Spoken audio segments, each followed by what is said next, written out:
Monsieur Sylla, vous êtes expert électoral. Comment vous voyez cela, cette décision de rejeter l'inscription de Monsieur Wade? Oui, il faut simplement comprendre que le code électoral a prévu les conditions d'inscription sur les listes électorales. Et dans ces conditions, on exclut une catégorie de personnes, en particulier celles victimes d'une condamnation pour crime ou pour délit. Mais pour les délits, il a été énuméré au niveau de l'article L31 un certain nombre de délits, sans que justement l'énumération ne soit exhaustive.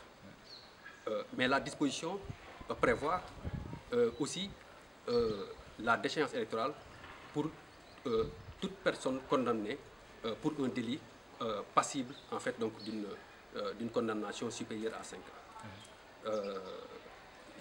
À partir de ce moment, M. Karim Wade, étant justement condamné par la CREI pour 6 ans ferme, devait donc normalement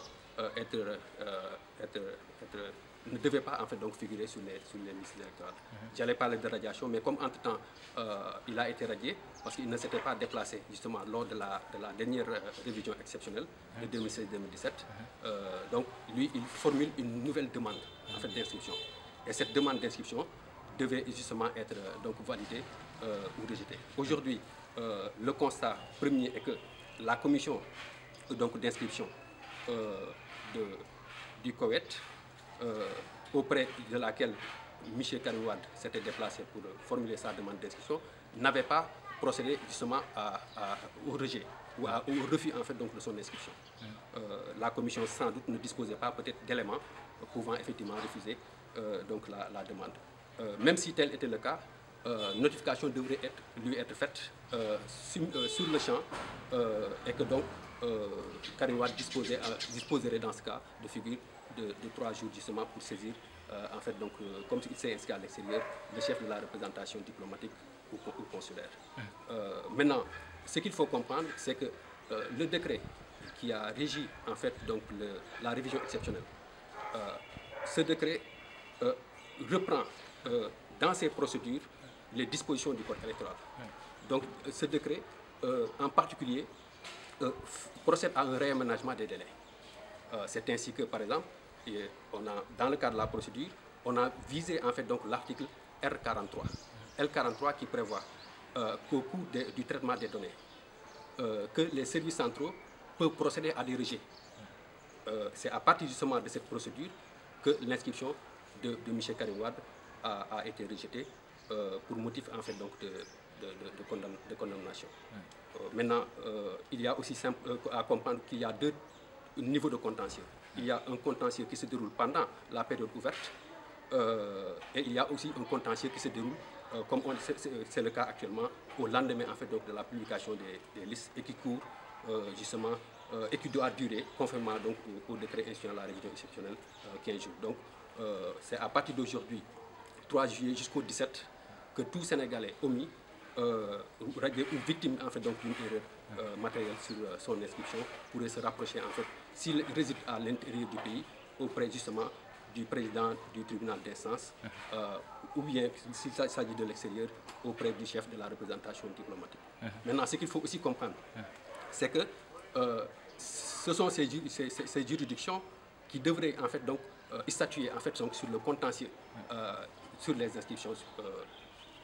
inscriptions, mais il revient en fait donc à la Cour suprême en fait donc de casser les décisions rendues en fait donc par ces instances juridictionnelles. Est-ce que ce rejet est fondé d'abord? L'article 31, il semblerait qu'aussi pose problème de votre avis. Oui, moi il y a 3 ans déjà, je m'étais attaqué à cette disposition.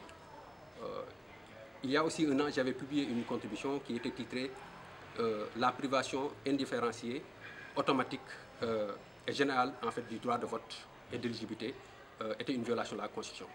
En ce sens que je m'étais fondé d'abord sur la jurisprudence au plan international, la jurisprudence de la Cour européenne des droits de l'homme, notamment avec l'affaire Ritz et Scopola, mais aussi nous ne sommes pas sans savoir qu'il y a un certain nombre en fait, d'instruments juridiques au plan international, notamment le pacte international relatif aux droits civils et politiques. Il y a aussi la charte africaine de la démocratie, des élections et de la gouvernance.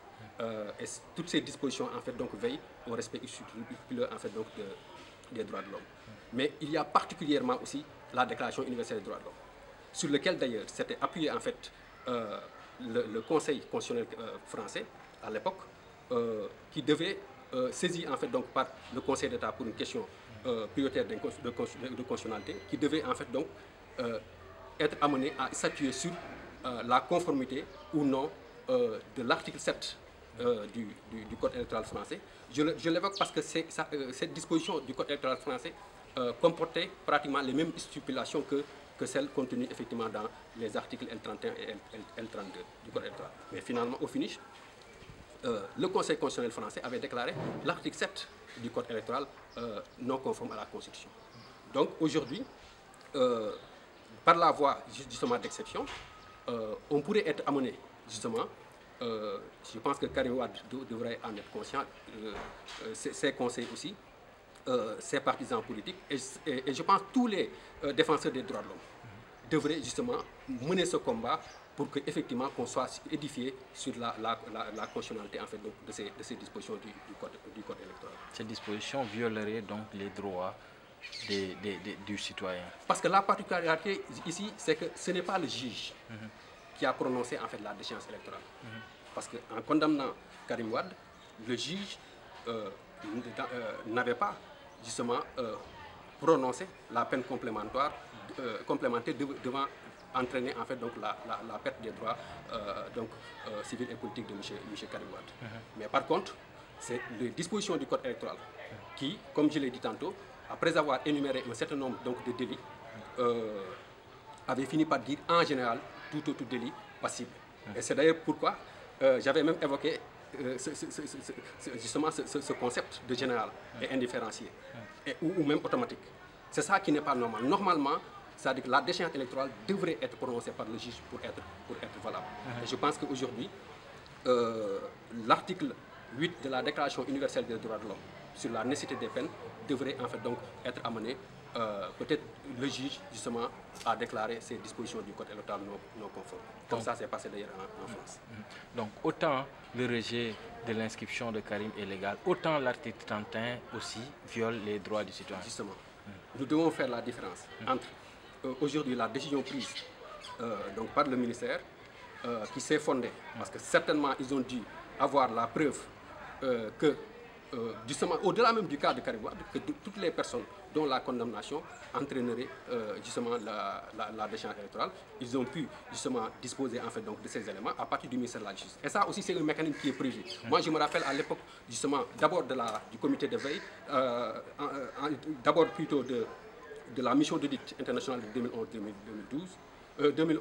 2010-2011, mais ensuite le comité de veille dans ses recommandations avait beaucoup insisté qu'il y ait une interface entre le ministère de l'Intérieur d'une part et à travers en fait la DAF et les centres d'état civil, mais aussi qu'il y ait en fait une interface entre la DAF et le ministère de la Justice pour que les personnes ayant privé en fait de leur droit de vote puissent être recensées et répertoriées par en fait par la DAF afin qu'on procède justement comme pour les cas de décès d'ailleurs à leur radiation des listes électorales. Maintenant, l'autre argument qui militerait en faveur justement des droits de Karim, c'est une recommandation de la mission d'audit de 2011, mais aussi de la dernière mission d'audit, parce que la dernière mission d'audit avait constaté que la recommandation R19 relative à l'adéquation entre le délit et l'exclusion, le délit et l'exclusion en fait sur les listes électorales, cette disposition n'étant pas appliquée, dans le rapport de la dernière mission d'audit, il a été effectivement réitéré. Donc cela veut dire qu'aujourd'hui, que ces auditeurs qui ont effectivement l'expérience de la pratique et du respect en fait des droits des citoyens en matière d'éligibilité et du droit de vote, je pense que c'est à justice d'ailleurs qu'ils avaient prévu en fait justement d'insérer cette recommandation dans le rapport. Alors, donc quel recours reste-t-il à Karim Wade aujourd'hui? Alors, dans un premier temps, il devra saisir le chef de la représentation diplomatique et consulaire. Comme déjà c'est prévu au niveau de l'article L43 reprises par le décret, les cas de rejet et leurs motifs doivent être notifiés. Parce que les registres sont disponibles auprès des autorités administratives et consulaires. Elles sont aussi envoyées au niveau justement des mairies et des conseils départementaux.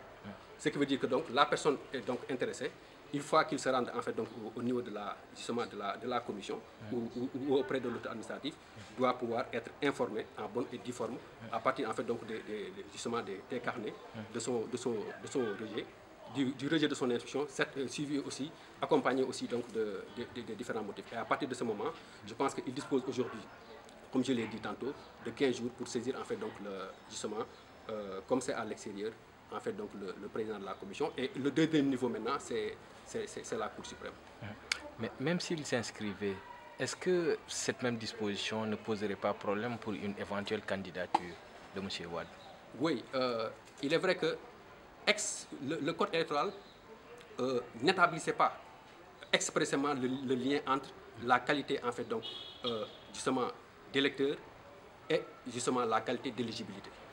Mais aujourd'hui, le dernier projet de loi qui a été adopté à l'Assemblée nationale a modifié l'article l'article L57 du code électoral pour dire maintenant que tout Sénégalais électeur, avant c'était tout Sénégalais jouissant de ses droits civils, on a dit maintenant tout Sénégalais électeur. Moi, cette modification ne me pose pas de problème. Parce que pour tous les autres types d'élections, on a pu faire en sorte que pour y être éligible, il fallait d'abord avoir la qualité, donc d'être inscrit donc, sur les listes électorales. Donc c'est tout à fait cohérent que quelqu'un qui aspire à diriger le pays puisse d'abord être électeur. Maintenant, donc, ce qui veut dire qu'aujourd'hui, clairement, il est établi que pour être éligible, candidat, il faut d'abord être inscrit sur les listes électorales. Maintenant, moi, je n'avais pas besoin de connaître cette disposition nouvelle. Parce que ce que les gens ignorent, c'est qu'au niveau de l'article LO 115 du code électoral, qui parle justement des conditions, surtout du dossier en fait, donc, de candidature à l'élection présidentielle, il est cité dans le deuxième tiré qu'il faut que le candidat puisse être juge de ses droits civils et politiques conformément au titre premier du code électoral. Souvent, c'est ça qui échappe souvent aux acteurs. Donc, ce qui veut dire que le titre premier, c'est l'article L31, L32, etc., sur les conditions d'inscription de liste électorale, sont contenus en fait au niveau de ce titre premier évoqué effectivement par l'article LO 115 du code électoral. C'est pourquoi c'est heureux d'ailleurs aujourd'hui qu'on s'achemine vers, en fait, comment dirais-je, vers le dénouement, bien avant l'heure. Parce que ça aurait été beaucoup plus compliqué.